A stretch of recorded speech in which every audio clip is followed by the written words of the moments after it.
Oh, Claire had such a go at me not such a go at me, but she freaked out last night because apparently about midnight, Claire was asleep, and apparently I just randomly went, Mothman! And it woke her up. That's so funny. She was all grumpy and sleepy. She, oh, you just woke me up. I was like, what? She went, oh, I'd just fallen asleep then. And you just woke me up going, oh, something about Mothman. I was like, wait, what? Funny. What did I say? And she was like, she wasn't grumpy, but I think she wanted to be grumpy to get her point across.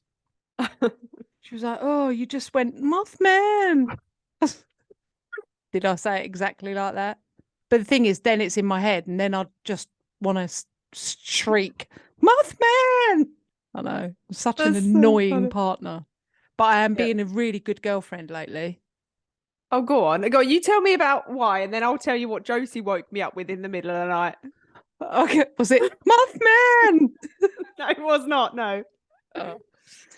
Yeah, well, I've been a really good girl. I've been making sure that I do all the washing up because our dishwasher is still broken.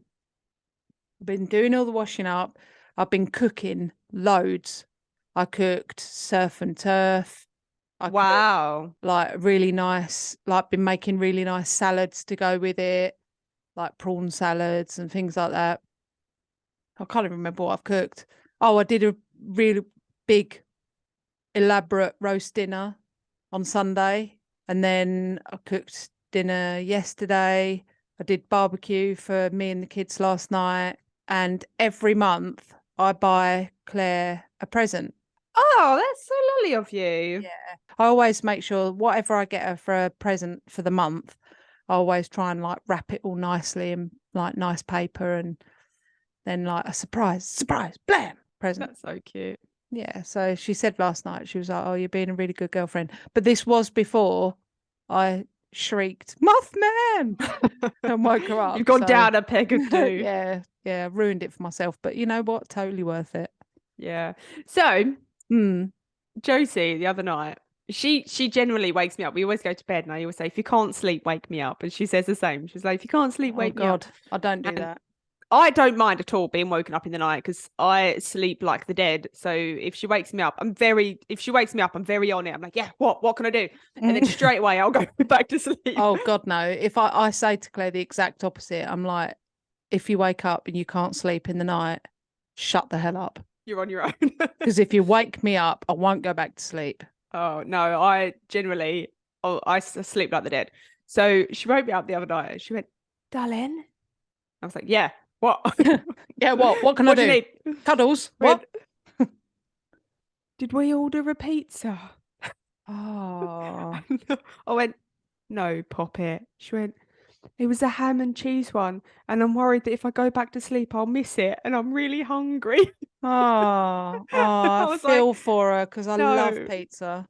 Like, no, darling, we didn't order a pizza. It was 2:00 in the morning. So? No, darling, we didn't order a pizza. Go back to sleep. Perfect pizza time. You absolute loon. And then we both went back to sleep. Well, on that note, I think you should both come over and we'll make our own pizzas because we've got pizza oven. Oh, okay. Let's do it. Let's do it. Do it. I've got a fresh basil plant that I haven't killed yet. Not at 2:00 in the morning, though. Well, yeah. I mean, apparently I'll be up shrieking Mothman. So, and Josie will be up. Yes, looking for pizza. So it's perfect. Pizza. Yeah. I'll tell you what. Tell Josie to come over. We'll stay up till 2:00 in the morning, and then we'll talk about Mothman. Maybe sing a little bit about Mothman, and make pizza. Yeah, I'm not going to ham and cheese. Yeah, I'm not going to tell her though. I'm going to just let her listen to the podcast. Right. Josie, come over. Pizza and Mothman's waiting for you. Not actually Mothman, but yeah, I don't think that would tempt her. No, it wouldn't tempt me either.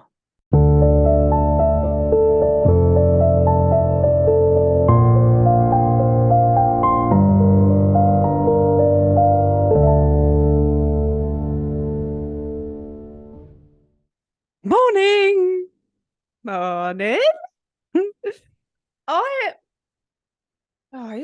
just feel like I don't have anything to say. I always feel like I haven't got anything to say, and then you always manage to fill the podcast with my absolute nonsense. I could feel a lot more. There's a lot that I cut out. I'm always like, oh, I haven't really got anything to say, and then all of a sudden, there's me sticking to the Boom. chair, and all sorts. I'm like a comedy act. Yeah. All sorts of things happen. But no, it is my turn for the story again, and this one came at very short notice, and I managed to research and write this story in 2 hours. Well done. Thank you very much. Well done. And this is a topic that really, really, really baffles me, because I'd love to believe in this sort of thing. And I went to a medium a few weeks ago because that was a raging success. Well, the thing is, Josie went to the medium and she was great, and she was kind of spot on. It was scarily accurate, which kind of changed my opinion. And I thought, oh my God, I'm going to go to the medium as well, because if there's a chance that I can speak to my nan and granddad, then why would I not take that chance? Yeah. However, I went to the medium and it wasn't what I'd hoped it would be. Oh, it's such a shame, because now it's kind of pushed you even further.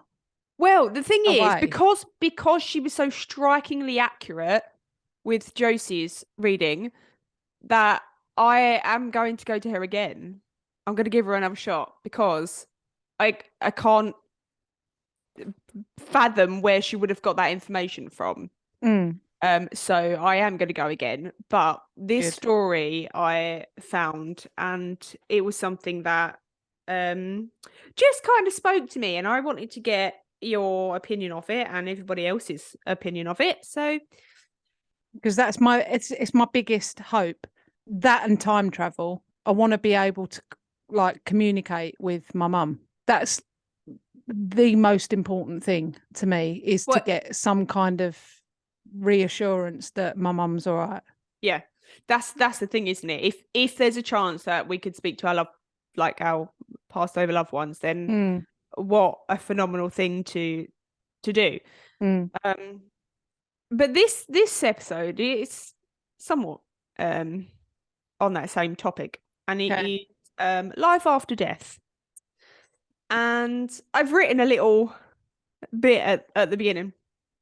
It's not how I'd normally start the podcast, but it's quite scripted. So, Pam Reynolds had to die in order to save her own life, and in doing so, had one of the most famous cases of out-of-body experience in record. So in 1991, 35-year-old American singer-songwriter Pam Reynolds was experiencing some unusual feelings in herself. She'd been having some issues, and while she was on tour with her husband promoting a new song, she suddenly lost the ability to speak. She had trouble moving some parts of her body, and she was also overcome by extreme dizziness. And this will resonate with you a lot. So she was obviously troubled by what was going on, all of these strange symptoms that she was feeling. So she went to see a doctor, and her doctor referred her to a neurologist.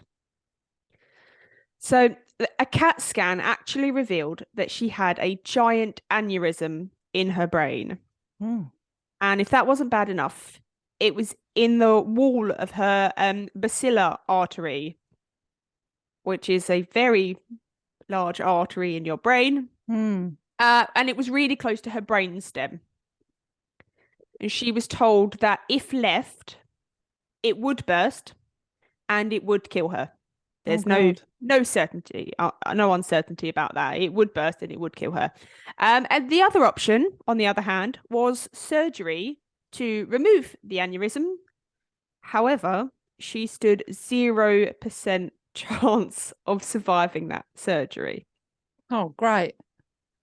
So what's a girl to do? I know. Imagine being faced with that dilemma. Obviously, you had a brain tumor, didn't you? I did. So you understand some of, I guess, her feelings and trepidation at any sort of brain surgeries. The thought of brain surgery is terrifying for me. Yeah, my choice wasn't as terrifying as that, but it was very much we need to take this out. If it's left much longer, you could go blind. When I had the news about mine, it was very matter of fact, and it put me into a different state altogether, physically, emotionally, mentally, everything. I felt like I floated out of the hospital back to my car, and I don't remember any of the journey. I couldn't hear anyone, and it wasn't a physical thing. It put me into a state of shock. Yeah. But yeah, it's terrifying to be told that you're probably going to die either way. Yeah. Make your choice. It's like choose your weapon. Yeah, exactly that. You're gonna die, but it's just up to you how. Yeah. But her doctors actually said to her that her best chance of survival was a young brain surgeon in Phoenix, Arizona, by the name of Robert Spetzler. So Dr. Spetzler was a specialist in something called hypothermic cardiac arrest, which is also known by its for want of a better word, nickname, Operation Standstill. Oh, which I thought was great. Yeah. Does what it says on the tin. It does what it says on the tin. So the procedure would involve lowering Pam's body temperature so much so that she would essentially be dead, and then draining all of the blood from her body.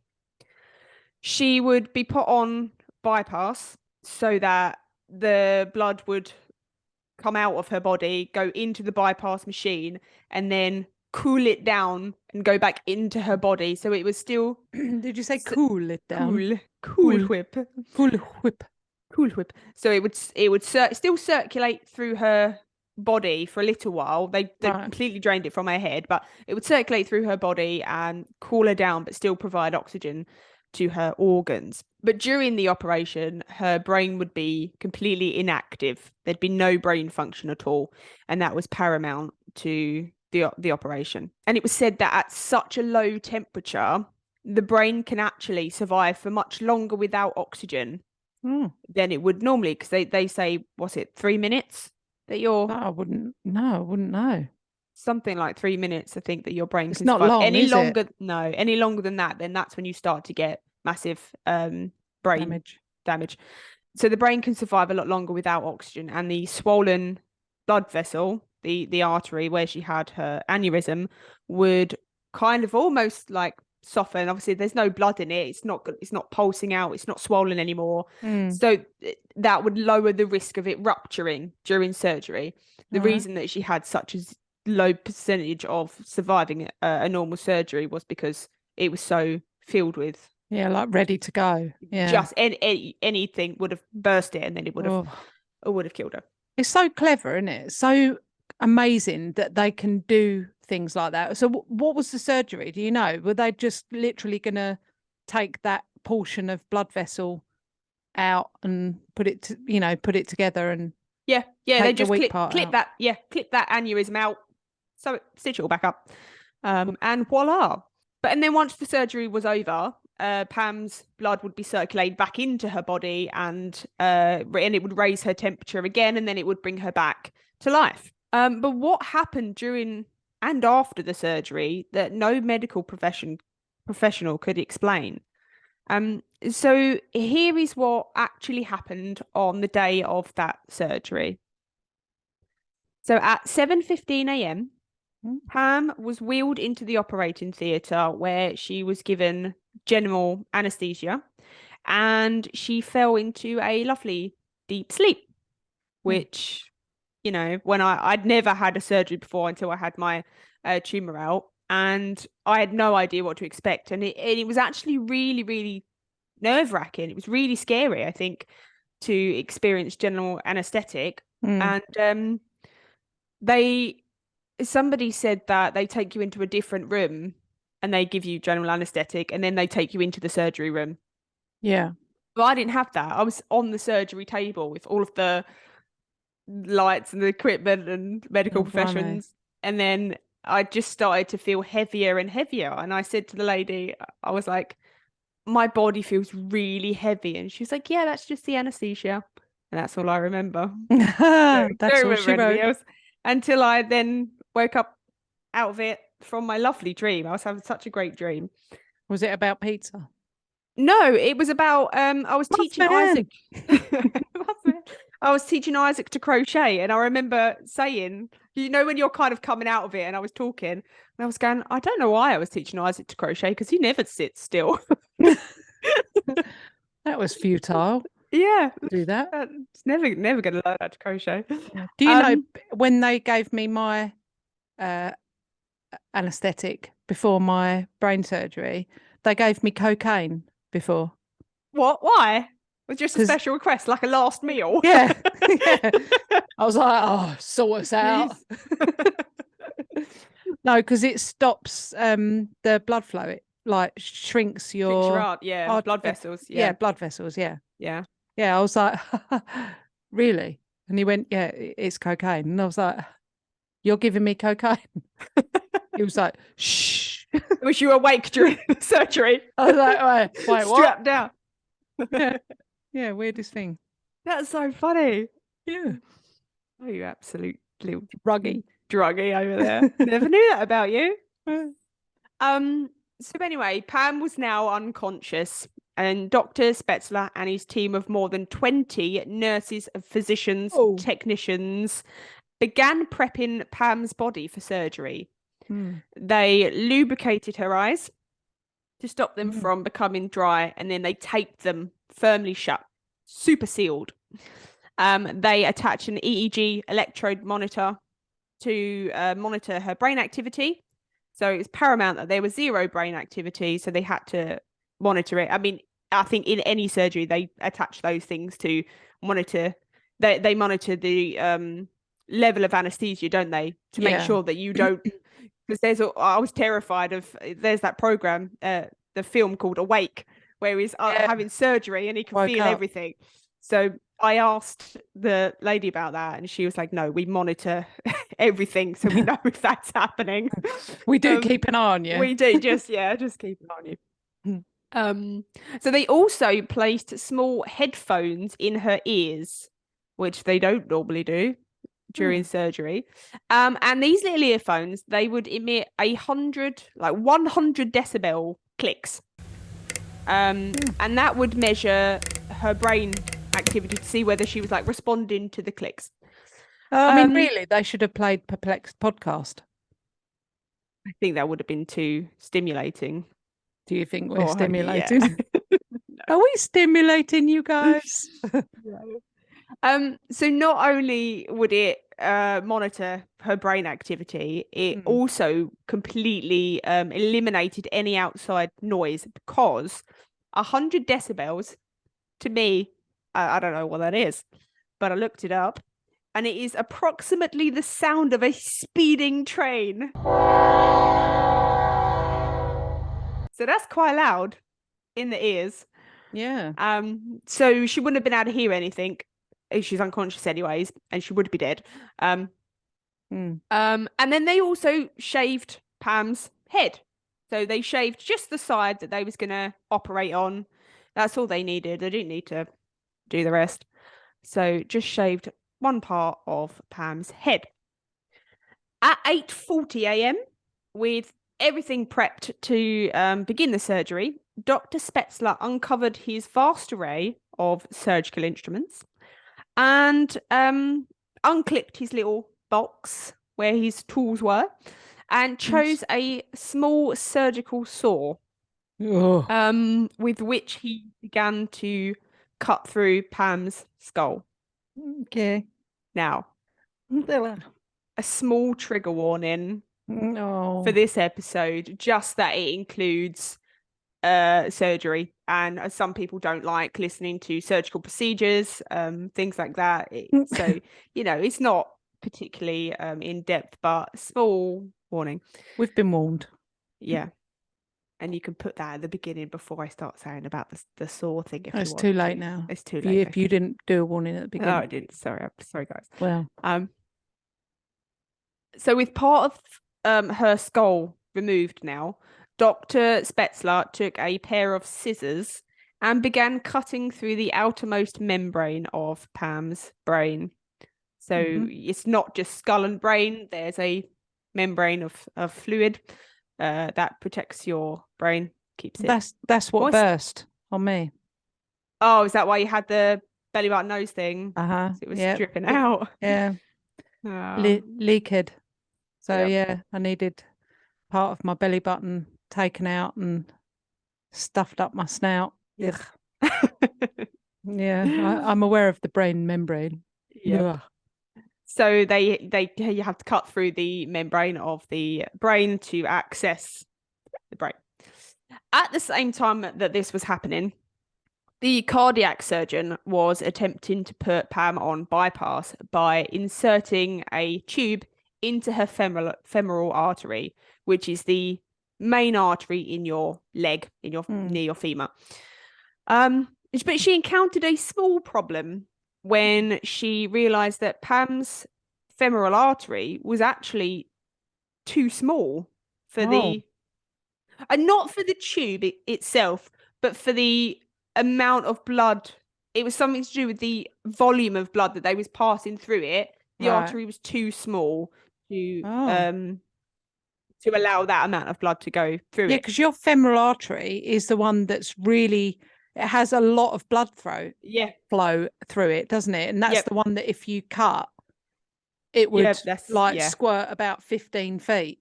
Yeah. And you can't stop it.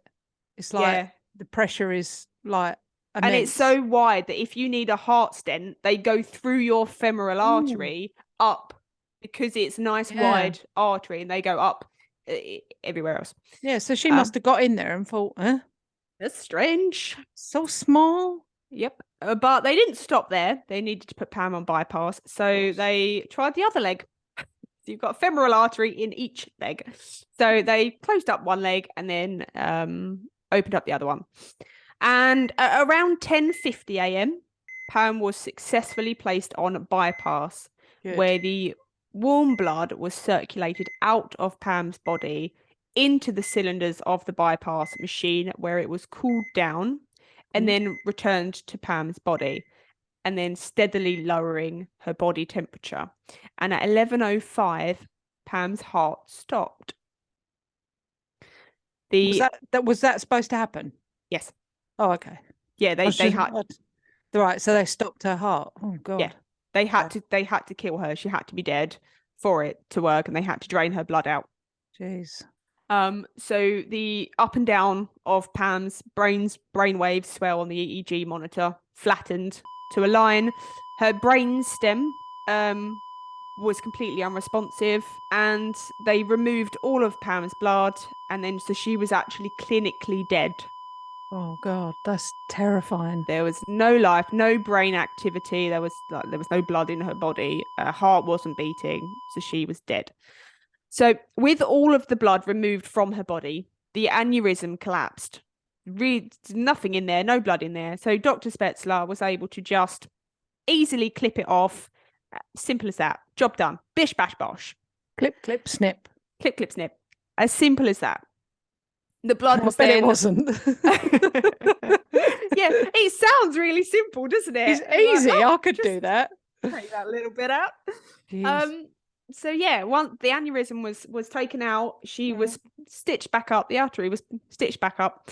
The blood was popped back into Pam's body, and her temperature was slowly raised. Her brain stem began to respond again. Her brain waves began registering the noises of the headphones. Pam was removed from bypass at 12:32. Her heart began beating again by itself, and she was patched up all stitched up, and taken to recovery at 2 p.m. So That's the quick, isn't surgery, it? Considering this like a few hours in the morning. 6 hours. Yeah. Oh, six I mean, and a bit hours surgery. even my surgery was like 9 hours. Yeah. That's crazy. Yeah. I think it wasn't like like with yours, they had to like delve right in, didn't they, and get it out. I mean, I've got so much brain up there. Yeah. That they were like, can't even find the tumor amongst all this highly intelligent brain matter. Yeah. So, yeah. And because obviously I'm a celebrity as well, they were like, oh, we need to not high profile case. Yeah. Yeah. Yeah, they took their time. Yeah. So that was the surgery part of it. But meanwhile, what happened for Pam was altogether very different. Oh. Pam recalls that obviously she remembers going into the being prepped for surgery and things like that, and then everything before the anesthesia went in, she remembers. But then Pam recalls that the moment Dr. Spetzler began sawing his way through her skull, that she felt herself pop out of her body. She didn't feel herself just pop.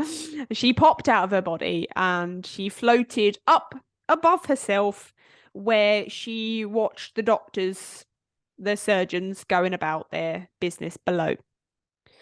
And she says that she couldn't really see or hear anything how you would normally see and hear things, but that rather she sensed kind of what was going on, and that her perception of what was going on was different to how it would have been had she been awake. So she describes seeing herself on the table below and thinking how strange it was that they'd only shaved one side of her head. So when the doctors had actually explained to her what would be happening on the day of the surgery, and they told her that she would need to have her head shaved, she just imagined that they would shave her whole head. So she remembers feeling a little bit confused. She remembers seeing herself and going, oh, I thought they was going to shave. Yeah, I thought they was going to shave my whole head. But she remembers feeling really strange that they'd only shaved a half. And she also remembers seeing the saw-like tool that was used to cut her skull. This saw was actually called the Midas Rex bone saw. Oh, yeah. Bone saw. Blech. Yep. Well, it's to cut through bones, so I guess. No, but it yeah, just it sounds pretty hideous. Cool. Yep. But she describes it in detail, and she says, this is a quote from what she actually said: "The saw thing that I hated the sound of looked like an electric toothbrush, and it had a dent in it," which was accurate. Oh. And she even describes the sound it made with great accuracy.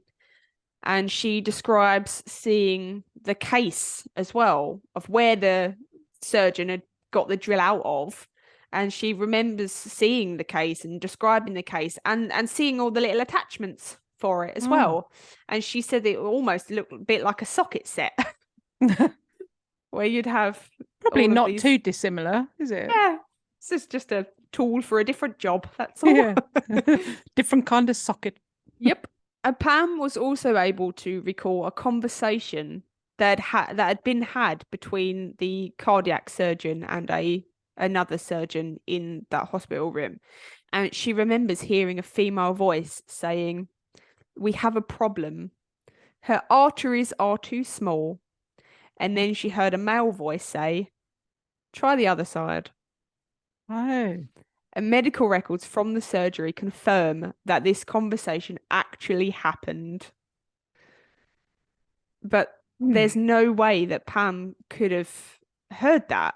She's got not only is she unconscious, she was having her brain sawed into, her skull sawed into. And she also had the speeding trains in her ear rolls. Yeah, clicking. She had the headphones with the speeding trains. And at the point that Pam was clinically dead, so once her heart stopped and her brain activity stopped and all of the blood was pumped out of her body, she says that her out of body experience changed into almost, she describes it as a near death experience. And she recalls floating out of the operating room and traveling down a tunnel of light.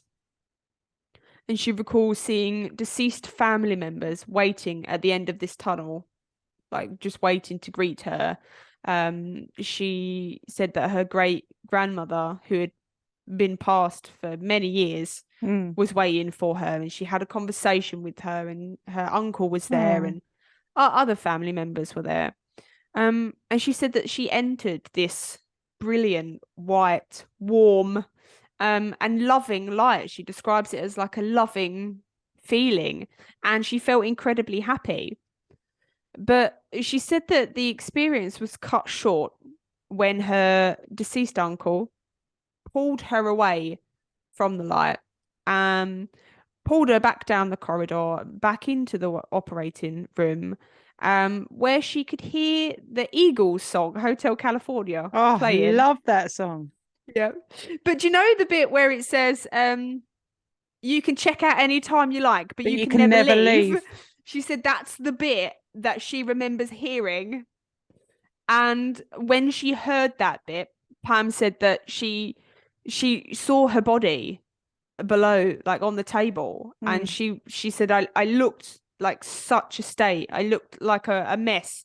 And she didn't, well, she describes it as a train wreck. And she said she didn't want to go back to it. She wanted to go back to the loving light that she'd felt, and the warmth, and her deceased family members. That's what she wanted to get back to. But she said that her uncle pushed her back down into her body. And then Pam said she describes the feeling of being plunged into a pool of icy cold water. That's never nice, is it? Blimey. No. All our hot flushes, I still don't want to be plunged into ice cold water. Nope. But I wonder whether that was because her body was so cold. Yeah. Or whether like that pushed her back into like the reality of physical feelings. Yeah. But Pam made a full recovery from her surgery. Good. And she put the odd recollections down to like hallucinations. She remembered these things, but she didn't make anything of it. She didn't really tell anybody or make a big deal of it. And it wasn't until about a year after her surgery had happened that she just happened to mention some bits and pieces to her neurosurgeon. And he unbelievably corroborated some of what she was saying, about the surgical saw and things that he could corroborate. He was like, yeah, that is what happened. And he said he's got absolutely no scientific explanation as to how she would have known that information. But it wasn't his forte. He didn't know really anything about it, so he didn't delve into it very much at all. But Pam's incredible story was picked up by a cardiologist called Michael Subban. He had a very keen interest in life after death. And he'd actually written a book called Light and Death.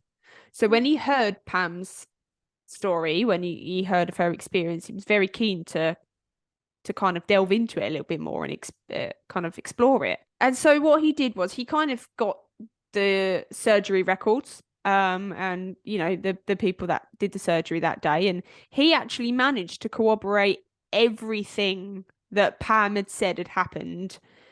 That, like the song that was playing, the conversation that had happened, the dent in the saw that she'd seen, just like everything that she'd experienced. That must be hard for him, being like a man of science and then not having a sort of scientific explanation of how she knows these things. The neurologist, with scientists, they've got a very scientific brain and they kind of go, well, maybe it's this or maybe it's that. And so the neurologist I think he kind of wrote it off. a little bit. But the cardiologist, Michael Subban, he had heard many stories like this, being a cardiologist and working on people's hearts, and he would often have to stop people's hearts and put them on bypass and things like that. So he had actually heard a lot of out-of-body experiences and stories from other patients and things like that. And I think that's why he had such a keen interest and why he wrote his book and things like that. Yeah. So he didn't really have, he didn't explain it scientifically. He did put it down to the fact that it was that's what happens, life after death. Ooh. But despite the evidence suggesting that Pam floated up out of her body and overlooked her surgery, there are obviously skeptics out there that put it down to other things, like what I was just saying. So some people say that perhaps her earplugs weren't in properly. So even though you're unconscious when you're put to sleep, you can still take in that information, you just don't remember it. Yeah. So people are saying that perhaps she did hear the information just while she was unconscious, and she actually was able to recall it. It also isn't uncommon for people to hallucinate during their anesthetic. A lot of people just put it down to that she hallucinated, that you pick up on a lot of things while you're awake. So it could be that perhaps as she walked into the operating room, she'd seen different things, and then that's what she was recalling. Yeah, I get that with the equipment and things like that, but not about conversation and songs that were playing and things like that. Yeah, I don't buy it. So that's why the fact that she heard that conversation, it could be that she just heard it unconsciously. That's what people are saying. But there's also something called anesthetic awareness that skeptics have said that that's what it was, and that although it's rare, it says that it's rare, it happens in about every 1 or 2 in 1,000 medical procedures. That doesn't seem that rare. Very rare. No, it's not very rare, is it? No.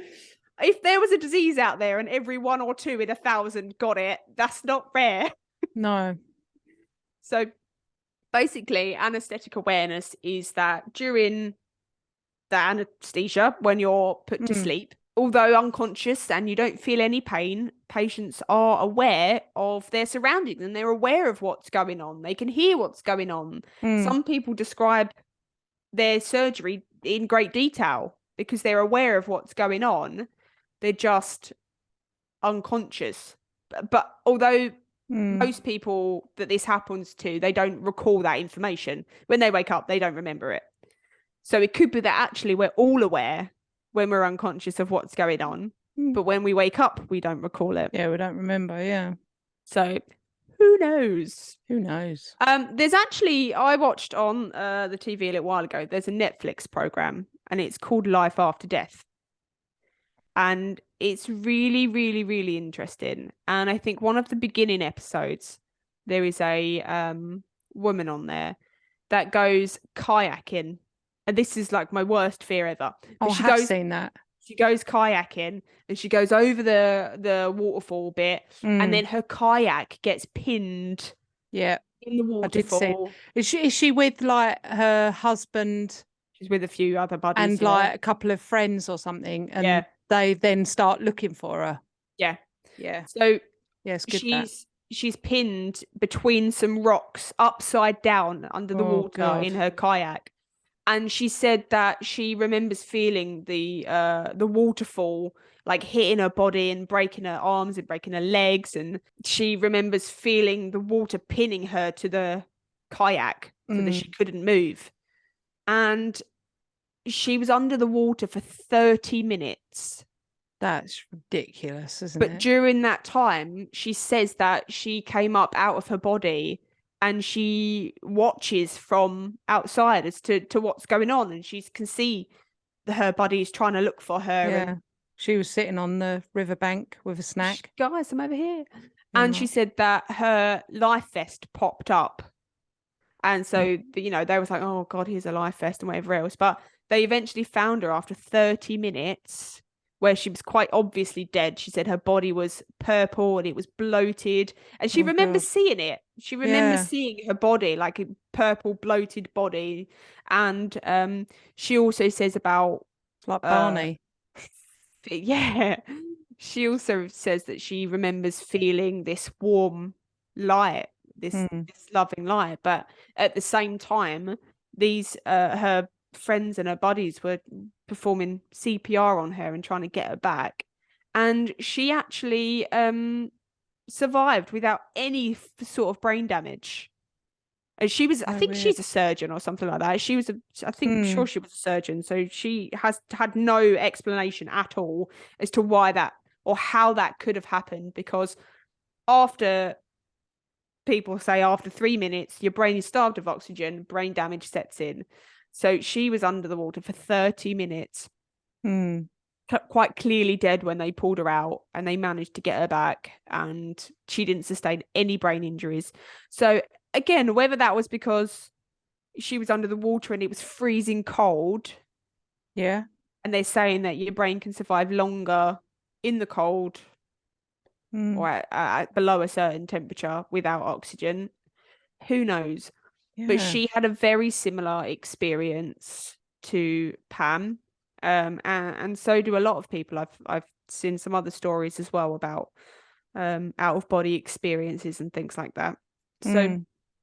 although I don't really know much about it, it kind of really grabbed my attention because this Yeah. is the first, this is the main out of body experience, like I say, in record that's been corroborated. Yeah. So it's kind of unbelievable, really. Yeah. It's strange. I don't know what to make of it. I mean, I do believe it. I do believe that your soul leaves your body when you die. I feel like I need more proof of it to believe it where my mum's concerned. Because I'm caught in that. Do I think these things because I really want that to be true? Uh-huh. Or do I really believe it? But I'm more leaning towards like believing it. I do think that these things happen. And I've heard a lot of stories similar to Pam's Hmm. where, people say, I'd like to do a story on it actually, that if I can find enough information on it. I remember learning about a boy who was in class in school. I think he has like a heart attack or something like that. And he actually dies in the classroom. And he remembers very clearly leaving the classroom and seeing the EMTs like Hmm. running down the corridor. He can tell you who was there. He can tell you the conversation that they had. And the EMTs say that he was clinically dead when they got to him. His heart had stopped. He Yeah. had no pulse, no heartbeat, nothing. He was dead, and they were trying to resuscitate him for like ages and ages. And he went down the corridor and he went into the stairwell. And if I'm remembering right, he speaks to like a family member. He sees a member of his family and they're talking to him. And I think it's like his grandparents, and he met relatives that he'd never actually met in real life. Hmm. And he was given like the impression of, if you come through this door, all your loved ones, family members that passed way before you were even born, will all be there to meet you, Hmm. or you can go back. And he said that he felt that he had to go back because he was worried about his mum in particular. And he was like, she won't deal with this Hmm. and I want to go back. And they sort of said, okay, fine. And he went back to his body. And I think he was like on his way to the hospital and he was still dead Yeah. when he sort of came back to reality. And he sort of swears blind that he that was an out-of-body experience, and he knew things that, like, about when he saw his grandparents or something like that, that his parents said he absolutely couldn't have known that. And he couldn't have known, he told them things that were going on outside the classroom. Yeah. Like in the corridor, and they were all saying there's no way that he could have known that these two people were standing outside the classroom having a conversation. It's like, well, how can you explain that? Because it's not even in the same room. He wouldn't have even been able to hear in his subconscious or anything. Because the strange thing is as well is that the medium that I went to see, she starts off by saying how she sort of came into doing what she does. Oh, and you're going to say she started off by saying, "What's your Facebook login?" Say, she said that she'd had a car accident and she'd died. Oh. And then she saw what was going on and whatever else, and then came back to her body, and now it can speak to the dead. That's her story. Is that's what has happened to her. Have you looked it up to see if she really did have a car accident? Oh no, I'm not doing that. I'm going to spy on her. Okay. See how she likes it. But the funny thing was as well is that when I was writing this story last night, on the telly, we was watching One Tree Hill. Josie's making me rewatch. I haven't watched it. Oh, I was going to say Josie's watched it. I haven't, but she's making me watch One Tree Hill. It's a very long series, and it's like an American high school thing. And that episode, spoiler alert if you haven't watched it, season 4, the main character has a heart attack, and while he's on the floor and they're trying to get him back, he has an out-of-body experience. And the episode is him walking around, the hospital and watching everything going on as I was writing this story. Oh, it's a sign. It was going to be our most popular episode ever. It was very strange. And I'm sure, guys, any listeners out there, that you will have your own stories of, either yourself or hopefully not, experience this, but or other people, or stories that you've heard. And please get in touch and let us know. Yeah, I'm up for hearing more about that, definitely. And if we've got any like psychics or mediums or anything like that, and they feel like they've got a message for me, message me and let me know. I'm intrigued. It'd be interesting to see if messages will travel the pond, and people might say, actually, I've got a message for you. Can you imagine if they said, I've got a message for you, and they sent it to us and it was like spot on? Yeah, that'd be great. That'd be cool. Great. That'd be cool, guys. If you have enjoyed listening to our episodes, make sure you rate us and leave us a review on whatever platform you are listening. We absolutely love hearing from you guys. So you can also help support our show by donating to our Buy Me a Coffee link. We will make sure that you get a massive shout out and a big thank you in our next week's episode. You can also follow us on social media at Perplexed Podcasts. We're on Facebook, Instagram, and if you want to see more videos and blooper reels, subscribe to our TikTok and YouTube channels. You can also email us your stories at perplexedpodcasts@gmail.com. And you can find all the relevant links in the episode descriptions. Thanks for listening. Bye. Bye.